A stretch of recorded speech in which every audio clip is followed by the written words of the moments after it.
Hello everyone, welcome back to this channel. In this video, I'm going to show you how to edit a documents on Google Docs. Now, let's get started. First, open your Google Docs apps, and then in here you can see I have two documents. I wanna edit the document, this one, so you just click on it. And after this, in here you can see like this, the document like this.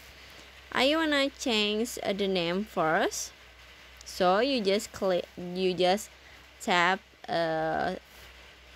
this icon like this, and after this, in here you can rename your document, maybe this news like this, and then click on the OK.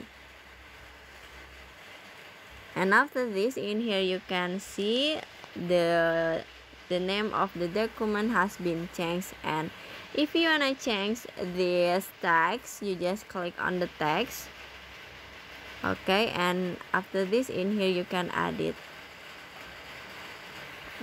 Okay, and finish. So that's how to edit a document on a Google Doc. I hope you found this video to be helpful. If you enjoy with the content, please consider like, comment, and subscribe down below. Bye bye.